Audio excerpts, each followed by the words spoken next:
point, Captain Turner would have known for certain that the Lusitania was going to sink, and he knew it was about to happen. So he decided in that moment that he was going to release the few officers he had on the bridge and give them a chance to save themselves. However, before he did this, he asked one of his officers for one final readout of the Lusitania's spirit gauge. And in case you don't know what a spirit gauge is, it's what they use on ships to determine how much of a list a vessel has. The final readout of the Lusitania's spirit gauge was 25 degrees to starboard. Captain Turner could not believe it. So, once he found this out, he let his bridge officers go, and then Captain Turner turned around and put on a life jacket. Now, there was one officer who was on the bridge who saw Captain Turner do this and thought that Captain Turner was going to try to escape the ship with these officers. However, this didn't happen. Captain Turner simply put on the life jacket, and then he turned around and remained on the bridge. Captain Turner decided in that moment that he was going to remain on the Lusitania's bridge until the end. A short distance away from the Lusitania, German U-boat U-20 was still in the area, and on board U-20, its captain, Walter Svieger, was watching the sinking of the Lusitania through U-20's periscope. Svieger said that he could see massive panic on the Lusitania's deck. He saw people running every which way, lifeboats capsizing. He said it was massive chaos on the deck of the Lusitania. Svieger said in that moment that he wished there was something he could do to help some of those on board the Lusitania. Kind of an ironic thing for him to think about if you ask me, considering the fact that he was the one who torpedoed it in the first place, but whatever. Anyway, Svieger said he reached a point where he couldn't watch the sinking of the ship any longer. It was just too horrible for him to watch. So he stopped watching the ship through U-20's periscope, he had the crew turn the submarine around, and U-20 slowly left the site where the Lusitania was sinking and headed further out to sea. U-20 at this point was beginning its journey home to Germany. The time was 2:25 p.m., 15 minutes since torpedo detonation. It is now 2:26 p.m., and the Lusitania is beginning to drop like a rock. The Lusitania's forecastle is completely submerged, the Lusitania's starboard side bridge wing is also completely submerged, and the Lusitania's starboard side boat deck is rapidly dropping beneath the surface. On the Lusitania's bridge, Captain Turner, who was still on the bridge, walked upwards onto the Lusitania's port side bridge wing. He would remain here until the water washed him away, which was about to happen in the next minute or so. Now, as the Lusitania continued to sink, its starboard list continued to grow, until the Lusitania's port side propellers came clear of the water. Now, there was one survivor of the Lusitania who said that at this moment he saw a man jump from the Lusitania's port side stern section, and as he fell from the ship, his leg made contact with one of the Lusitania's propellers, and the propeller sliced his leg clean off. This man fell into the sea and was never seen again. As the Lusitania continued to founder, the vessel's starboard list continued to grow more and more until her starboard list reached a maximum angle of what is believed to be 45 degrees to starboard. Now, when this happened, this is when the sinking of the Lusitania became rather odd. And when I say odd, what I mean is the way the Lusitania foundered during her final moments was very weird when you compare it to how ships traditionally sink. Well, what do I mean by this? Well, I'll explain. You see, if you compare the sinking of the Lusitania to another ship, and let's just use the Britannic as an example here. Okay, so the Britannic hit a mine on the Britannic's starboard side, and the Britannic always had a starboard list as the sinking of the Britannic continued out, or played out, I should say. However, during the Britannic's final moments, the ship's bow went under the surface, and then the stern of the Britannic rose up out of the water a bit, and then with its stern sticking up out of the water, the Britannic slowly slipped beneath the surface. This is how you traditionally think a ship will go down. You know, if she takes damage on the bow goes down first, the stern rises up, and then the ship goes beneath the surface. However, the Lusitania didn't do this. The way the Lusitania foundered was very odd, and it's very different than what you expect a ship to do as it sinks. And in case you're wondering what the Lusitania did, well, I'll explain. Alright, so I want you to pay close attention to how the Lusitania is currently resting in the water. You can see that the bow of the Lusitania is beneath the surface, and you can see that the stern of the ship is starting to rise up, and you can also see the ship's massive starboard list. Now, at this point, you would expect the Lusitania's bow to keep going down first, and then the stern of the ship to continue to climb higher and higher up out of the water. However, this doesn't happen. You see, at this moment, the sinking of the Lusitania momentarily stalls. And then once this stall happens, the ship begins to drop like a rock. However, when the ship begins its final plunge, The bow of the Lusitania doesn't drop first and cause the stern to continue to climb higher and higher into the air. It's more like the entire ship simply begins to drop straight down at the angle that the vessel is currently at. And as this happens, the vessel's starboard list begins to even out. It doesn't completely even out, but when the ship disappears, they believe that her massive list to starboard had returned to maybe roughly a 5 to 10 degree list to starboard. And the reason they think this happened was, as the vessel continued to founder, a lot of her port side porthole windows were left open. So they think as the water rushed in through those porthole windows, this caused the vessel's list to begin to more or less even out. As the Lusitania slowly dropped beneath the surface, the last parts of the ship to disappear beneath the surface were the Lusitania's massive funnels and mast. That's another thing that I've always found strange about the sinking of the Lusitania, is that her funnels did not fall over until the vessel disappeared. They were the last parts of the ship to be seen by the survivors as the Lusitania sank out from underneath them. So it's like I said, the sinking of the Lusitania was definitely odd, you know? She did not sink in a way that you would traditionally expect a vessel to go down, you know? She did initially, you know, she took damage at the bow part, the bow of the ship went down, the stern started to rise up, but then it's like once it reached this maximum angle with her stern sticking up a little bit, it's like the vessel simply just dropped straight down. So my best guess as to why it may have happened like this is maybe the water just simply began to rush completely through the back part of the ship, and then that's why the vessel began to just drop straight down, because there were still a lot of air pockets in the top decks of the ship that were keeping the stern from rising up too high. I mean, it's just weird, you know? And then the porthole windows went underwater, so that helped bring the ship back to an even trim, so there was that factor. But regardless, as I said, the sinking of the Lusitania was definitely strange. But believe it or not, right before the funnels of the Lusitania dipped beneath the surface, there were 3 survivors who were swimming from the ship, and believe it or not, inside the Lusitania's funnels, well, at the time that the top of them went underwater, they were still dry inside of the funnels. There was no water in there yet. And this caused a momentary whirlpool to form. And this sucked 3 people inside one of the Lusitania's massive funnels. And when this happened, all 3 of them said to themselves, okay, this is it. We're about to die. This is it. And then just as they went into the funnel, something inside the ship exploded. I would guess probably a boiler. And then this eruption of steam shot all 3 of them out of the funnel. They were covered in coal dust, but they did survive the sinking. I mean, wow. I mean, you can only call that a miracle. There's no other word for it.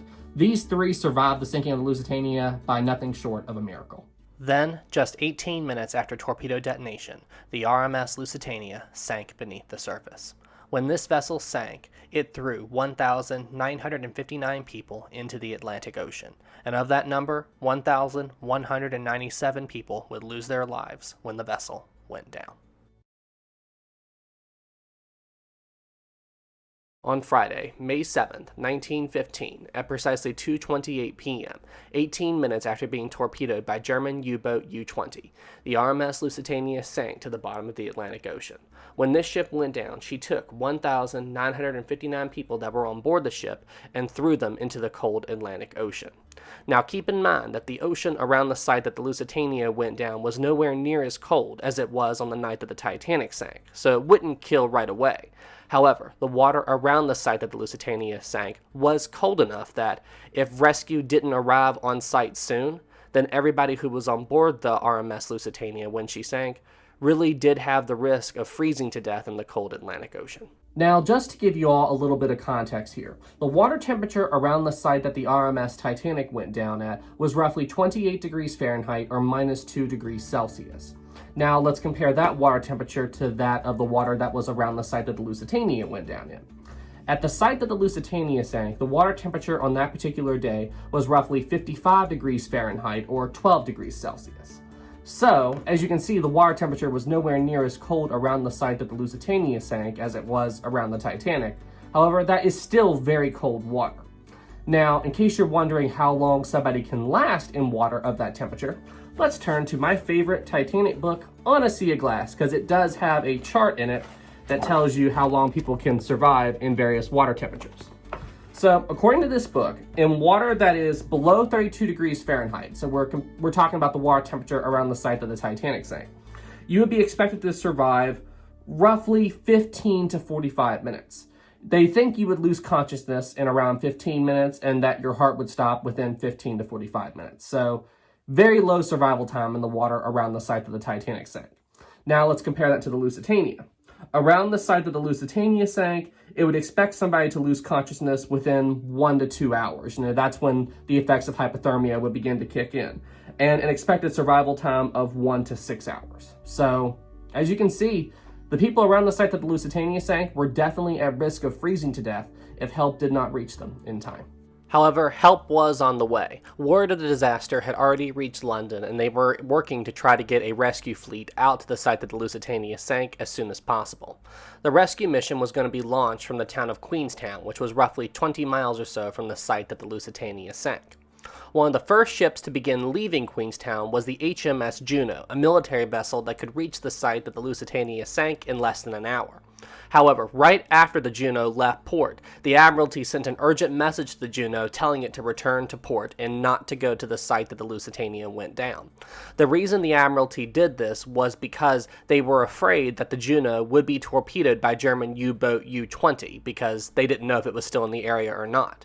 And where the Juno was a very valuable military vessel, they did not want to risk losing the ship. Instead, they decided to send a small fleet of smaller ships that would take a little bit more time to reach the site that the Lusitania sank. However, these ships were nowhere near as valuable to the Admiralty as the Juno was. So this was the plan that the Admiralty set in motion to rescue the Lusitania survivors. Now, it would take this fleet of smaller ships somewhere between 3 to 4 hours to reach the site that the Lusitania went down at. And where we discussed the water temperature earlier in this video, you all should know perfectly well that this was really pushing it in terms of survival time for all of those who were struggling in the water around the site that the Lusitania went down at. However, there may be a ship that would be able to reach the site that the Lusitania went down at much sooner. There was a British oil tanker close by, and this ship was known as the Narragansett, and I hope I said that name right. You see, this vessel picked up the Lusitania's distress call, and once it heard it, it changed course immediately and began to head for the site that the Lusitania went down at. However, due to this ship's position at the time that it changed course to head for the Lusitania site, well, it ended up sailing directly in front of German U-boat U-20, and of course, Captain Svigger spotted it immediately as it headed towards the Lusitania's sinking site. And what did Svigger do? Well, he immediately armed another torpedo on U-20 and prepared to torpedo the vessel. He got U-20 into position and fired one torpedo at it. Now, luckily, this torpedo missed the ship, so the vessel wasn't damaged at all in this attack. Now, after this failed torpedo attack, Captain Svigger only had one torpedo left, and he needed it for the return journey, so he simply had U-20 sail away from the area. However, when that tanker ship spotted that torpedo, it assumed that the distress call from the Lusitania was a fake distress call sent from U-20. So at this point, this tanker just simply changed course and headed back out to sea and didn't pay any more attention to the story of the Lusitania. Had that ship been able to respond to the Lusitania's distress call and had U-20 not tried to torpedo it, well, this vessel could have made it to the site that the Lusitania sank in probably roughly 30 minutes following the sinking. So this failed attack by U-20 definitely put all of those who were struggling in the waters around the site that the Lusitania sank in much more jeopardy. It took 4 hours for the rescue fleet to arrive at the site where the Lusitania went down, and once they got there, they began to pick up as many people as possible from the waters surrounding the wreck site. As the rescue operation was completed, they then took all of the survivors back to Queenstown. The survivors arrived in Queenstown at roughly 7 or 8 p.m. that evening, and all the survivors began walking ashore. Once the survivors went ashore, they discovered how truly terrible the situation really was. Of the 1,962 people that were on board the Lusitania, only 761 survived the sinking. And of that number, only 35 of 129 children that were on board the Lusitania survived the sinking. And only 4 out of 39 babies survived the sinking of the ship.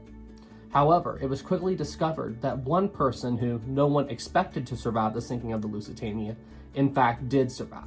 Captain Turner, who was on the bridge of the Lusitania until the very end, was washed out of the bridge on the Lusitania's port side, And then once he was adrift in the ocean, he was then knocked unconscious, but he was kept up and alive by his life jacket.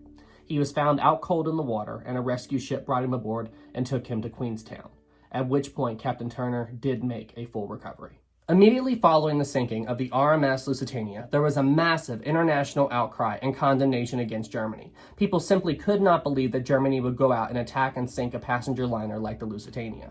Now, in an attempt to calm the anger, Germany gave several reasons as to why they believed that they had every right to sink the Lusitania, and I'm going to tell you those reasons here in a second. Now, the first reason they said they had every right to sink the ship was due to the fact that they put a warning in the New York City newspaper leading up to the sailing of the Lusitania. They said, because we put this warning in the paper, everybody who sailed on the ship knew what they were getting into, so Germany could not be held responsible for any of the innocent lives lost on this ship due to this warning. The second reason they claimed that they had every right to sink the ship was due to the fact that the Lusitania was classified as a military vessel. They also said that the ship was armed and that it was carrying munitions.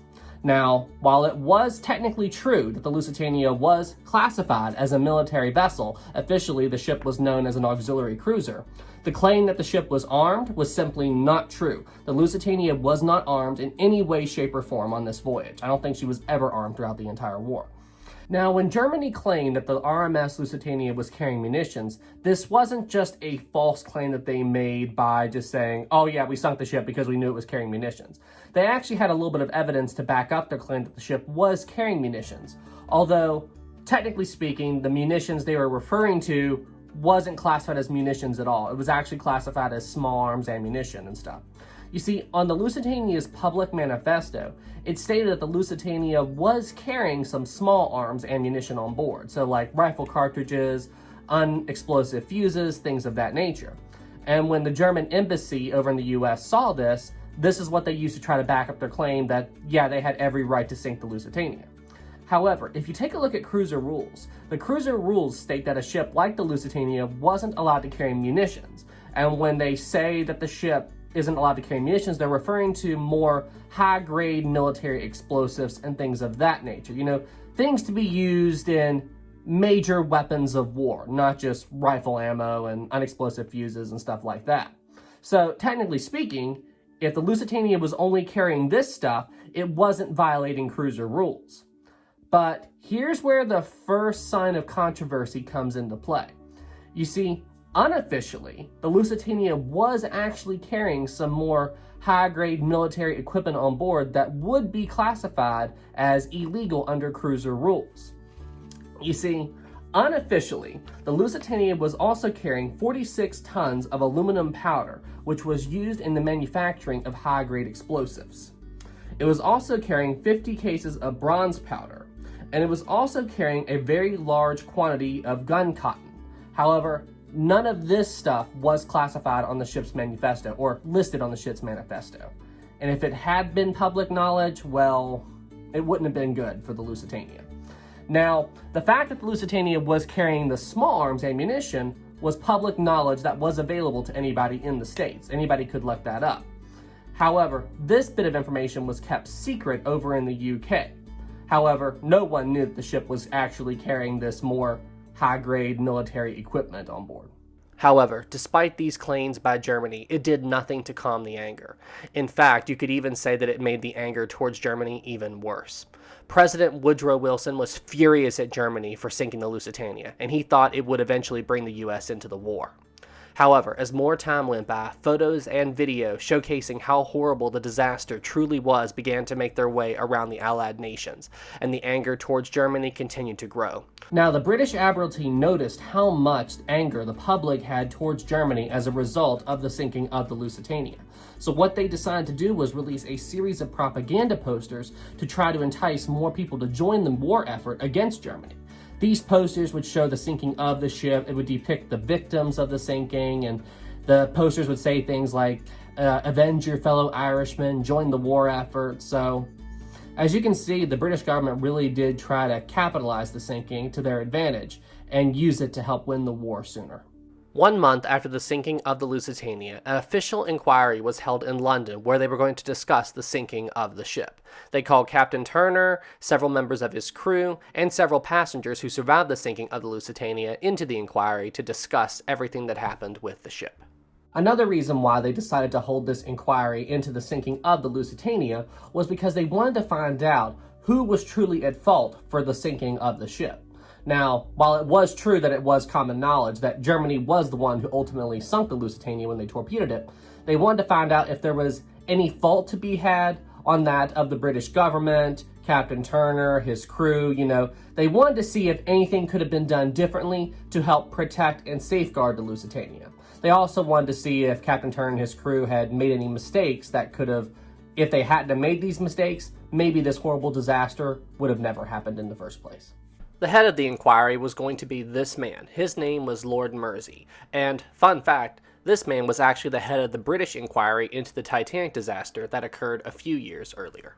However, after the inquiry started, this was the time period that Lord Mersey noticed something odd. It seemed like that everything wasn't as it seemed with the inquiry into the sinking of the Lusitania. The first sign of trouble was when Lord Mersey noticed that there were only 46 witnesses called to testify about the sinking of the Lusitania. This was a surprise to him considering how many people actually survived the sinking of the ship, and their testimony could be very helpful in figuring out what really happened with the sinking of the ship. Now, Lord Mersey went to the British Admiralty and asked why only 46 witnesses were called to testify about this, and they completely blew him off. They did not answer any of Lord Mersey's questions. Now, most of the inquiry was held in public. People could watch it and, see what was going on. However, there were several sessions where everything was private and held behind closed doors. And during these private sessions, the British Admiralty did something odd. They completely went after Captain Turner. They completely tried to say that he was incompetent. He ignored their orders. They said, oh, we told you to do this, but you ignored it and did this instead. Even though Captain Turner had every reason to do what he did. And when he tried to say, this is why I did this, this is why I did this, this is why I did this, they completely ignored it. They would not hear what Captain Turner had to say. And then something else odd happened as well. You see, a lot of people were talking about how only one torpedo was responsible for sinking the Lusitania. However, all the people that were called to testify in the inquiry, well, they only selected people to come and talk if they said they thought 2 or maybe even 3 torpedoes sunk the ship. So it's like they were trying to hide the fact that only one torpedo was responsible for sinking the Lusitania. And at the time, Lord Mersey had no idea why. Now, as more time went by, Lord Mersey was beginning to suspect that something foul may be at play here. He was starting to suspect that maybe the British Admiralty was trying to cover something up with the way that they were going after Captain Turner.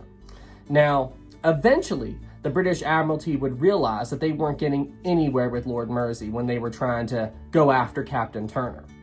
And it got to the point where the British Admiralty actually came forward at the inquiry with so-called evidence that they were going to use to try to implement Captain Turner in the sinking of the Lusitania.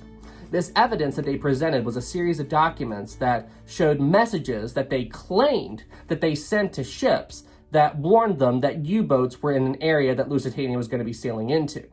However, the thing is, these messages never existed in the first place. These warnings were never sent to any ships about these submarines.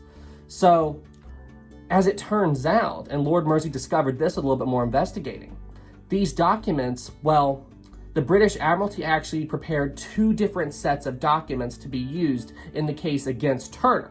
But depending on if this inquiry session was held in private or public, that would depend on which documents were presented to evidence. So, as you can really see, the British Admiralty was really out for Captain Turner. And once Lord Mersey realized what the British Admiralty was doing, he was a lot more critical of them. But evidence was starting to pile up that maybe the British Admiralty was definitely trying to cover something up. And as it turns out, they were trying to cover up quite a few things. And I'll explain what they are in just a second. Now, the first thing that they were trying to cover up, which the British Admiralty has never admitted to, but we can figure this out by examining the available evidence, was the fact that the Lusitania was in fact carrying munitions on board. And They were trying to cover this up by only letting people testify who said that they thought 2 or 3 torpedoes struck the Lusitania and not one, like what really happened. Shoot, even Captain Turner said that he knew that only 1 torpedo struck the ship, but during the official inquiries, he said that 2 struck the ship. So it's like they were even talking to him about trying to cover up the fact that only 1 torpedo struck the Lusitania. And the reason why they were trying to sell the story that 2 or 3 torpedoes struck the Lusitania and not 1, like what really happened, was because they may have been concerned that her illegal munitions cargo may have exploded when the single torpedo struck the Lusitania. So because they were trying to cover up this fact, they were selling the story of 2 or 3 torpedo strikes and not 1, like what really happened. Now, the second thing that they were trying to cover up was something called Room 40. Now, Room 40 was top secret at the time of the First World War.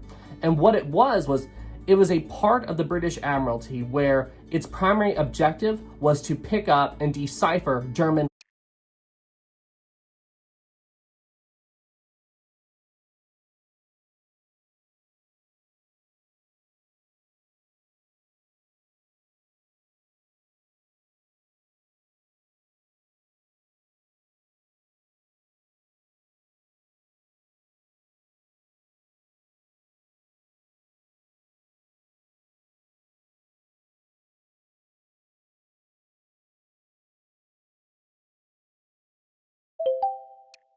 wireless messages.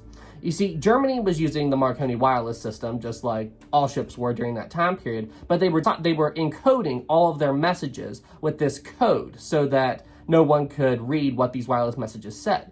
However, Room 40 had deciphered the code, and they were reading every single message that these submarines were sending out during the First World War. But they didn't want the Germans to find out about it, so it's like they were trying to blame Turner for the sinking to pull attention away from that. Now, here's where the real big conspiracy kicks in with the Lusitania, because there's all kinds of controversy with it. It seems like, and again, this has never been admitted to, but it seems like the British Admiralty knew that U-20 was in the area that the Lusitania was about to steam into.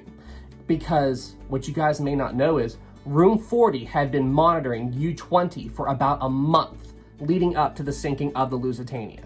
They picked up all of these wireless transmissions from the U-20 submarine. And the day before the Lusitania crossed paths with U-20, U-20 actually torpedoed several ships that were directly in front of the Lusitania's path. And the Admiralty and Room 40 knew all about this. However, no messages were sent to the Lusitania about these attacks. Captain Turner had no idea. Now, the head of the Cunard Line found out about it, and he went and pleaded with the Admiralty the day before the Lusitania went down to warn the Lusitania and have the ship be diverted away from where U-20 was. He even told the Admiralty to tell the Lusitania to take a northbound course above Ireland instead of going south. By doing this, it would safeguard Lusitania from U-20. Now, because of the head of the Cunard Line's pleas, the British Admiralty did send a message to the Lusitania. However, this message wasn't what the head of the Cunard Line wanted the Admiralty to send to the ship. This message was that very cryptic, unhelpful message that we discussed in an earlier video. The message simply told the Lusitania that there are U-boats ahead of you and behind you. The message didn't tell the Lusitania about the attack where the U-20 U-boats sunk those ships directly ahead of the Lusitania's course, and the message definitely didn't tell the Lusitania to change course and take a northern route above Ireland instead of the southern route. So the British Admiralty did not want this to become public knowledge. But because of all of this, it seems like that maybe, just maybe, the British Admiralty was hoping to put the Lusitania at risk. Now, in case you're wondering, why would the British Admiralty do this? Why on earth would they put the RMS Lusitania at risk? Well, if you take a look at all the evidence, it seems like they were attempting to use the sinking of the Lusitania as a way to pull the US into the war against Germany. Winston Churchill even said in a letter that we must continue to attract neutral shipping to the shores of Great Britain as a way to try to entice the US to enter the war with Germany.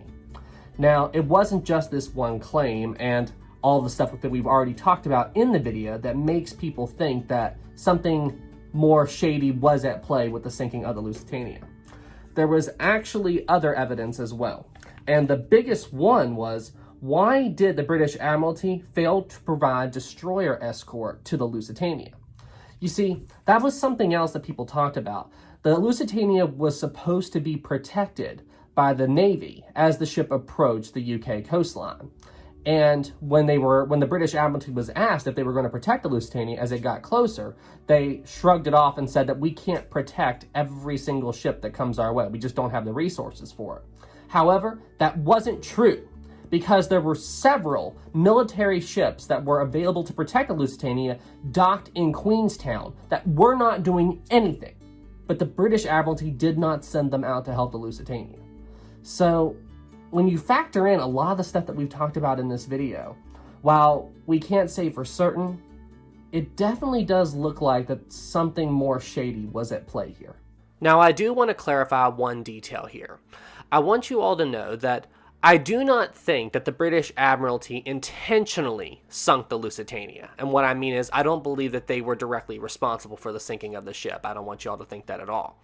However, what I do think may have happened was, maybe a few of the highest ranking members of the British Admiralty at the time, well, maybe they decided to let the Lusitania sail towards the UK more exposed than she should have been.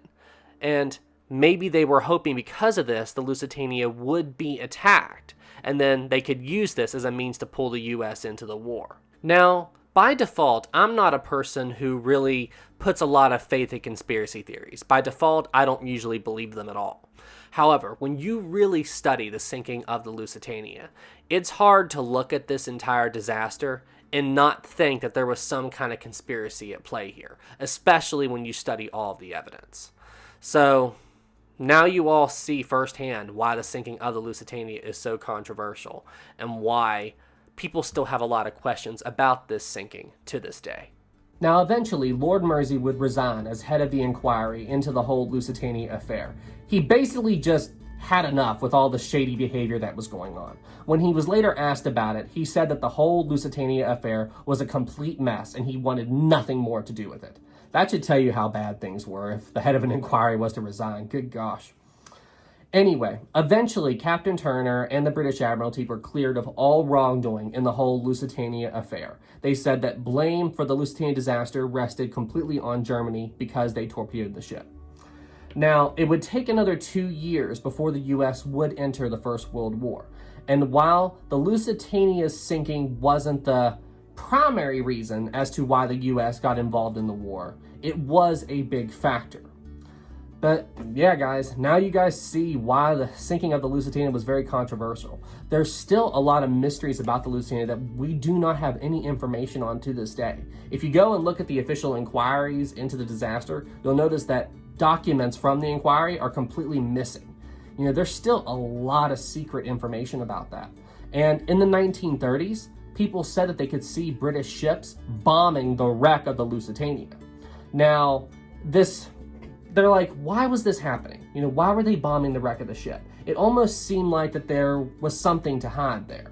However, if you want to know the official reason why they said that the ship was bombed, well, they claimed that they thought that they were U-boats from the Second World War. You know, because they said that the wreck of the Lusitania showed up on like their primitive sonar technology and it made it look like U-boats. So maybe that was why they attacked the ship. However, still kind of shady if you ask me. It's very But anyway, despite all of its controversy, the sinking of the Lusitania was a great tragedy, and so many innocent people lost their lives when this terrible disaster occurred. So I think we should, each and every single one of us, do our part to remember the disaster and remember all of those who lost their lives on that ship and pay respect to them, so their memory will never be forgotten. All right, everybody, well, hey, that concludes the complete Lusitania timeline series. I hope you enjoyed this video. If you did, be sure you leave it a like, be sure to subscribe down below, and thank you all so much for tuning in. You all are awesome. All right, everybody, well, hey, I will see you all in the next one. Have a great day, everybody. Special thanks to our Captain level Patreon supporter, Dakota Charbonneau. Thank you so much for all the support, man.